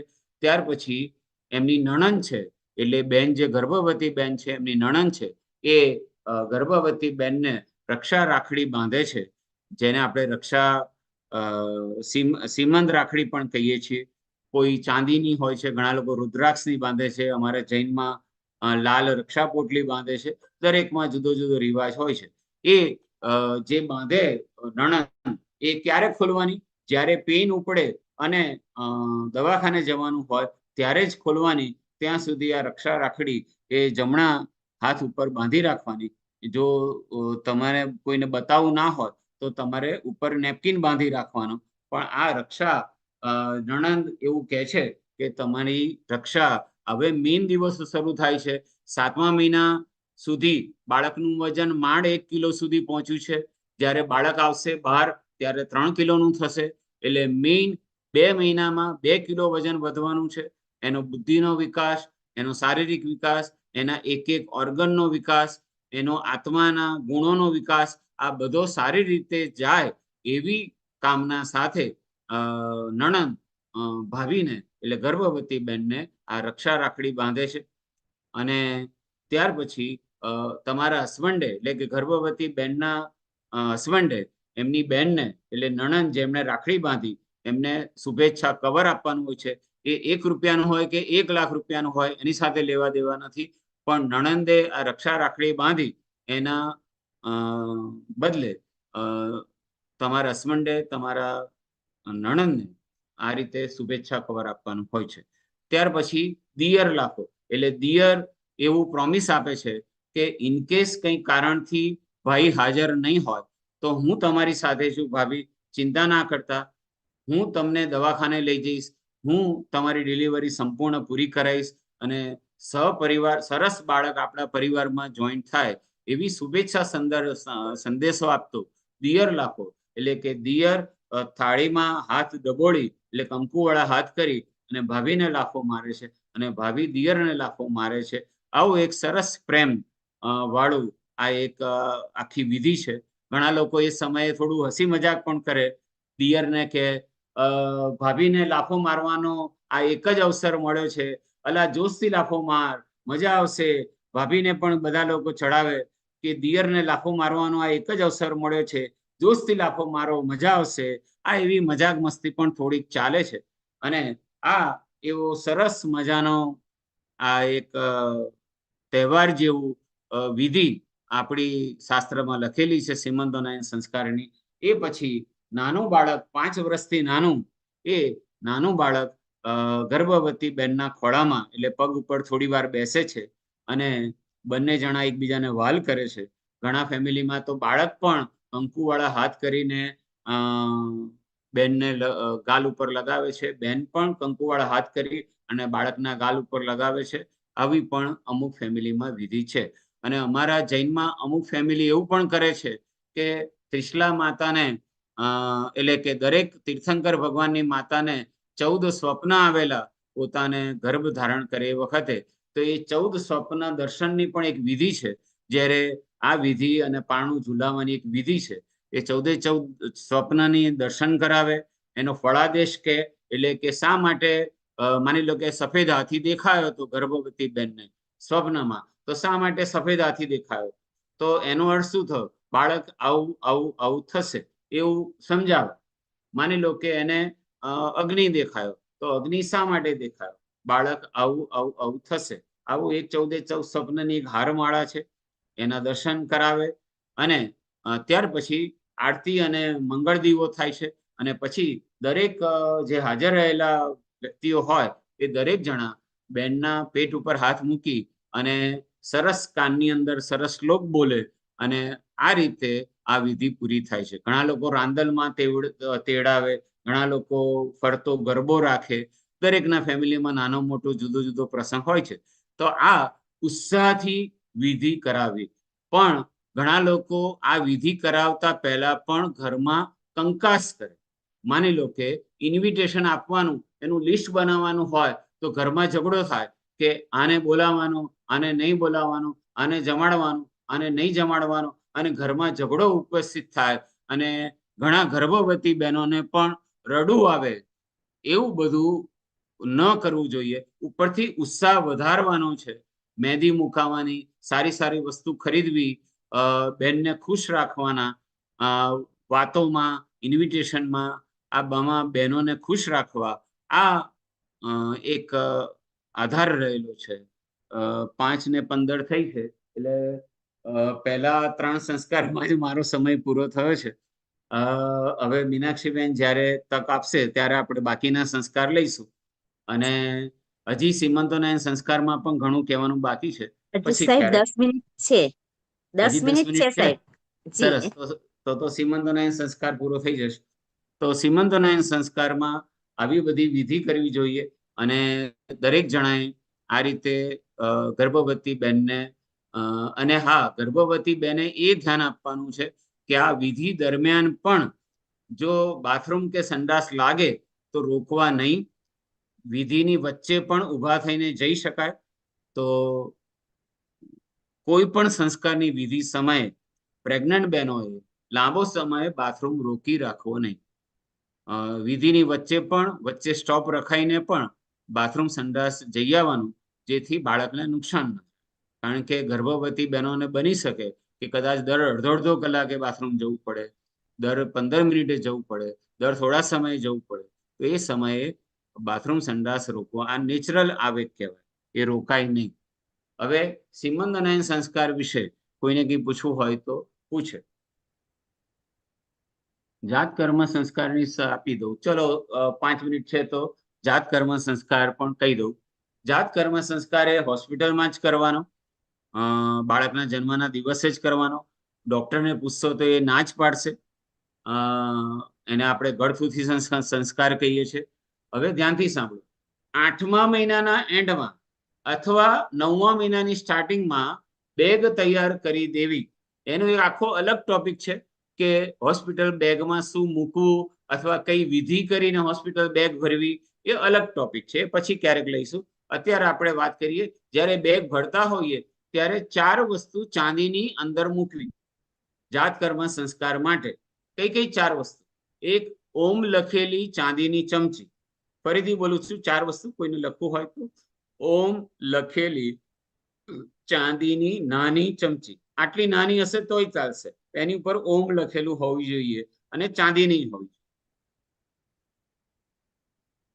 બીજું, અરગ્યું. અરગ્યું બધાને ખબર હશે, આગળ ચાંચ જેવું હોય, બાળકને દવા પીવડાવવાની એ બધામાં બહુ કામમાં આવે છે. અમે લોકો આયુર્વેદની ભાષામાં એને અરગ્યું કહીએ છીએ, જેને તમારે ફેમિલીમાં કદાચ જુદું નામ પણ હોય. આપણે જમણવાર હોય તો કઢી કે એવું કંઈ પીરસીએ ત્યારે જે કમંડળ હોય છે આગળ ચાંચ વાળું, એવું જ એક સાધન હોય છે. એમાં ઉપર આમ પકડવાનું નથી હોતું, આમ નીચે એક વાડકી જેવું, નાની વાડકી જેવું હોય ને આગળ નાની ચાંચ જેવું હોય, એને અમે અરગ્યું કહીએ છીએ. એવું અરગ્યું ચાંદીનું ખરીદી લેવાનું 8મા મહિનાના એન્ડમાં અથવા 9મા મહિનાના સ્ટાર્ટિંગમાં. ત્યાર પછી 2 ચાંદીની ડબ્બી નાની ખરીદી લેવાની, એકમાં ઘી અને એકમાં મધ. અને ઘણા ફેમિલીમાં મધ નથી વાપરતા, તે લોકો ગોળનું પાણી ભરે છે. પણ ઘી ચોખ્ખું હોવું જોઈએ, દેશી ગાયનું હોવું જોઈએ, ગીરની ગાયનું હોવું જોઈએ. ભલે એક જ ચમચી રાખો પણ ઘી હોવું જોઈએ. અને પેલામાં મધ, એ પણ ઓર્ગેનિક સારી જગ્યાએથી ખરીદેલું હોવું જોઈએ. આ ડબ્બી તમે બંધ કરી 8મા મહિનાના એન્ડમાં અથવા 9મા મહિનાના સ્ટાર્ટિંગમાં આ ડબ્બી તમે બંધ કરી પછી ખોલી શકો ક્યારે? બાળકના જન્મ પછી જ આને ખોલી શકાય, એ પહેલા નહીં. હોસ્પિટલમાં લઈ જવાનું, હોસ્પિટલની બેગમાં મૂકી દેવાની 4 વસ્તુ, અને આ ખોલવાની ક્યારે? બાળકનો જન્મ થઈ જાય, બાળક તમારા રૂમમાં આવી જાય, ઓપરેશન થિયેટરમાંથી બાળક તમારા રૂમમાં આવી જાય પછી. હવે આની વિધિ સમજો. જે પણ વ્યક્તિ હાજર હોય, ઘણા લોકોના ફેમિલીમાં એવું માન્યતા છે કે જે ગળથૂથી પીવડાવે, જે જાત કર્મ સંસ્કાર કરાવે એના જેવું બાળક થાય.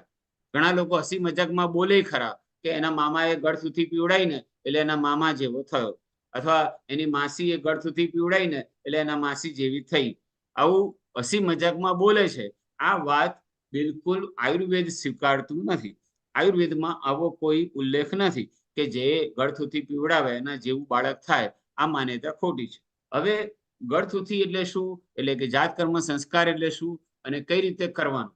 તો બાળક આવી જાય તમારા રૂમમાં તો સૌથી પહેલા બાળકને મૂકે ક્યાં? ડાબી બગલમાં, ગર્ભવતી બેનની ડાબી બગલમાં. અને બાળકને દુગ્ધપાન એટલે બાળકને ફર્સ્ટ ફીડિંગ પણ ડાબી બાજુથી જ કરાવવું જોઈએ, અને મંત્ર બોલતા બોલતા કરાવવું જોઈએ. આ એક પાછો જુદો વિષય છે.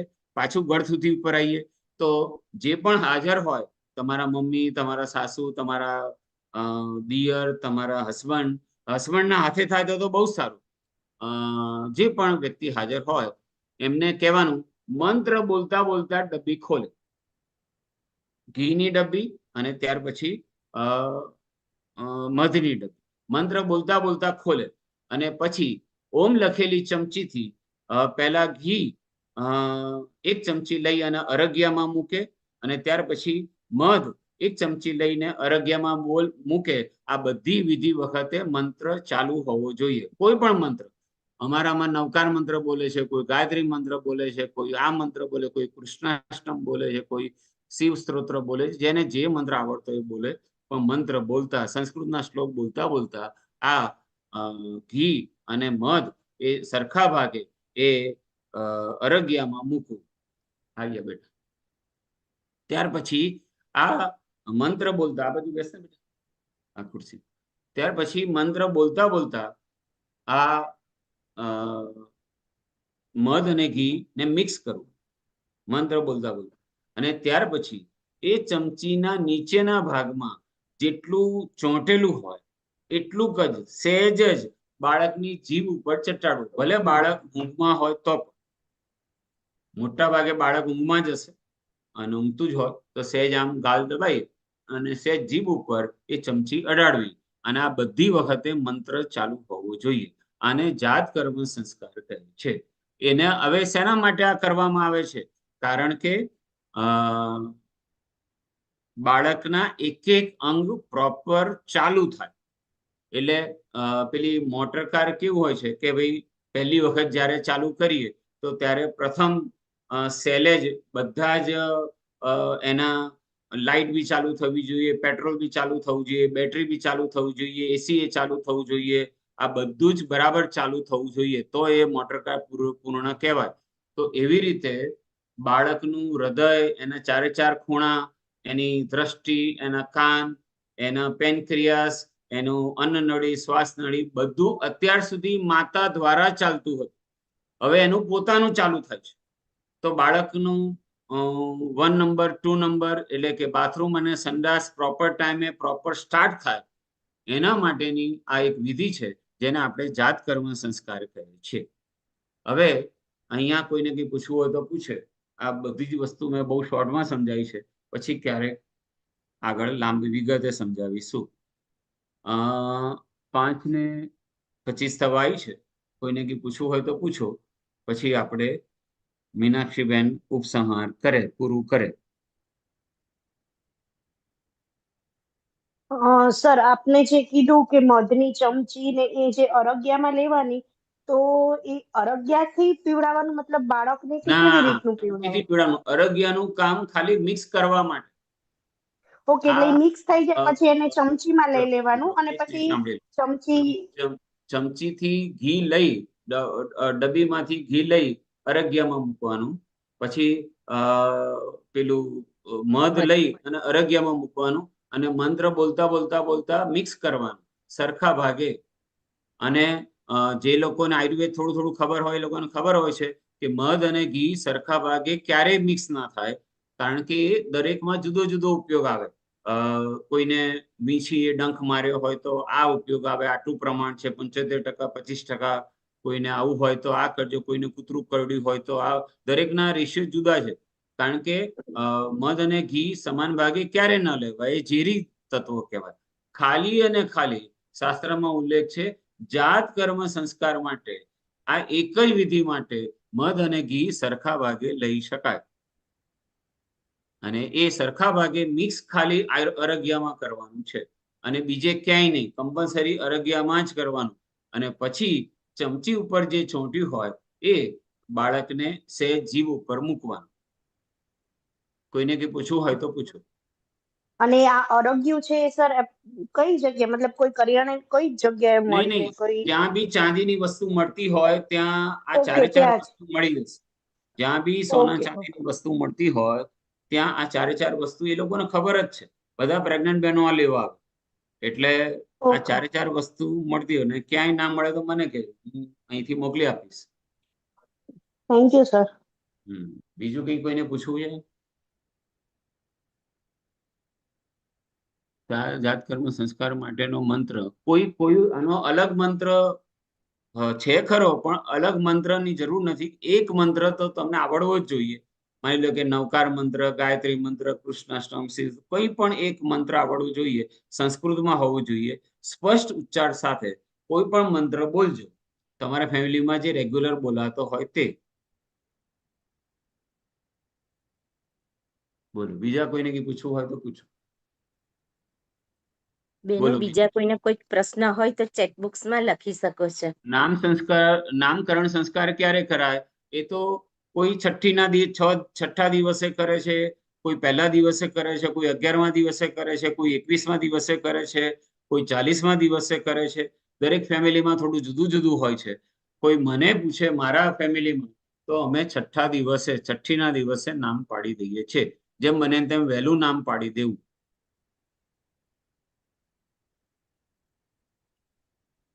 બીજો કોઈ પ્રશ્ન? બોલો મીનાક્ષી. બીજા કોઈનો કોઈ પ્રશ્ન હોય તો કહો. અને નામકરણ સંસ્કાર, અન્નપ્રાશન સંસ્કાર, મુંડન સંસ્કાર, આ બધું હવે આપણે આવતા મહિનાના ચોથા શનિવારે આગળ ચાલશે. તો દરેક બહેનોને આ સંસ્કારો વિશે આગળ માહિતી જોઈએ છે આપણે આદરણીય રાજેશભાઈ પાસેથી. તો આવતા મહિનાના ચોથા શનિવારે આપણને એ મળી શકે છે. પણ નોટબુક લઈને બેસજો, જેથી બધું નોંધ કરી શકાય. અને યુટ્યુબ પર છે જ વિડીયો, એટલે ફરીથી જોઈને પણ જરા નોંધ પ્રોપર કરજો. બરાબર છે. ખૂબ સરસ રાજેશભાઈ, ખૂબ સરસ માહિતી આપી છે. ખરેખર બધાને આનંદ આવી જાય તેવું. સૌ પ્રથમ તો આપણે ભારતીય સંસ્કૃતિ પર બહુ સરસ ભાર આપીએ છીએ કે દરેક બહેનોએ, ગર્ભવતી બહેનોએ પંચાંગ લેવું જોઈએ. અને કયો મહિનો ગુજરાતી અને કઈ તિથિ છે તે ચોક્કસ દરરોજ બોલવું પડશે. તો જ ખ્યાલ આવશે કે કયો પર્વ છે, કઈ તિથિ છે, કોની જન્મ તિથિ છે, કોની જયંતી છે. તે બધું આપણે જોઈએ તો જ ખ્યાલ આવશે. તિથિ બોલવાથી જ જયંતીનો ખ્યાલ આવશે. તો આપણે અધિક મહિનો એટલે શું? હા દર 3 વર્ષે 12 મહિનાને બદલે 13 મહિના કેમ હોય છે? શા હાજી માટે આ લોકોમાં 24 કલાક હોય છે અને આપણામાં 23 કલાક અને અમુક મિનિટ અને અમુક સેકન્ડ હોય છે? એનો અવકાશ એટલે શું? એ આખો અલગ વિષય છે. પણ બહુ સરસ આપણી ભારતીય સંસ્કૃતિમાં, વેદોમાં, પુરાણમાં આ બધું મસ્ત લખ્યું છે. આપણા 18 પુરાણોમાં જે 10મા નંબરનું પુરાણ છે, લિંગ પુરાણ, એ આખું ગર્ભ સંસ્કાર ઉપર છે. અને લિંગ પુરાણ એ આખું સેક્સ ઉપર છે, જેની પરથી વાત્સ્યાયન મુનિએ કામશાસ્ત્ર નામનો ગ્રંથ લખ્યો. તો આ ભારતીય સંસ્કૃતિ જો દરેક જણા સમજે તો દરેકને ખૂબ મજા આવશે અને આપણે અતિ પવિત્ર આત્માને લઈ આવીશું. મારી ઉંમર 65 વર્ષની છે.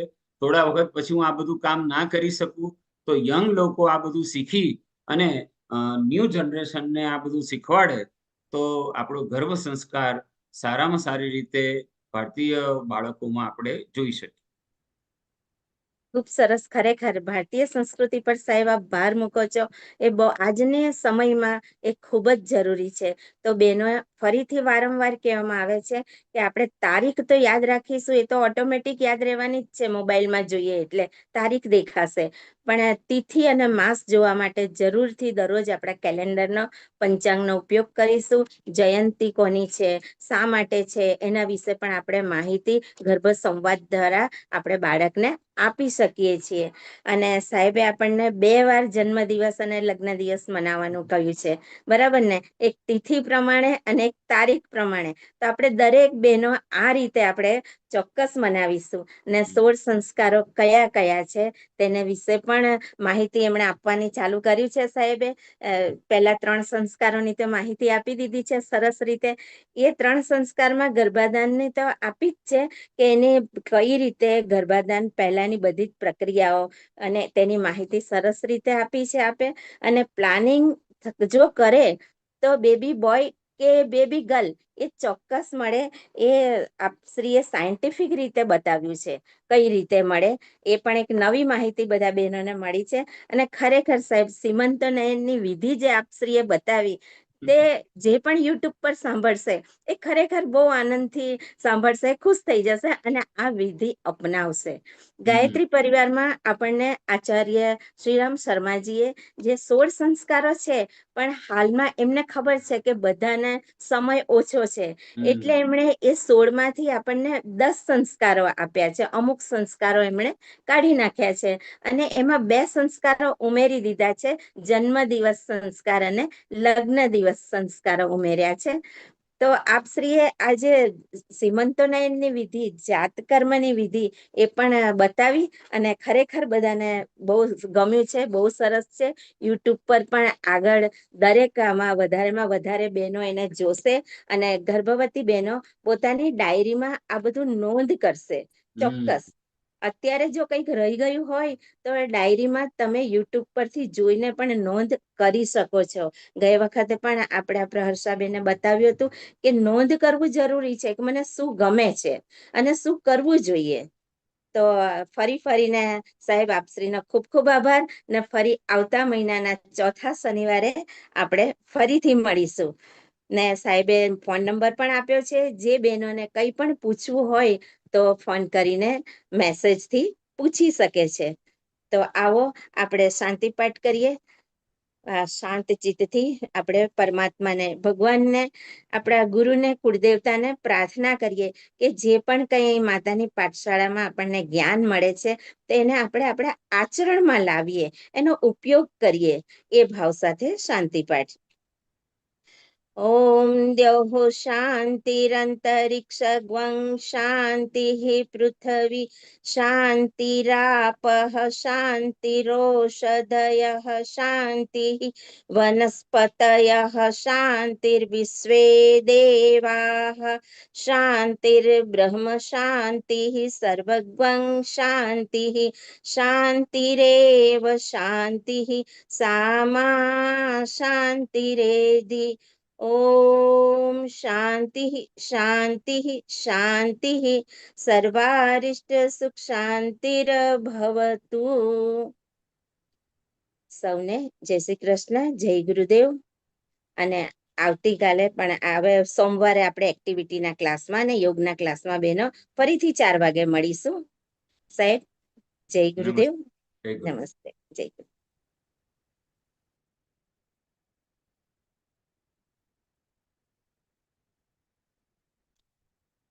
આ યુટ્યુબની લિંક તમને મોકલવામાં આવશે બધાને.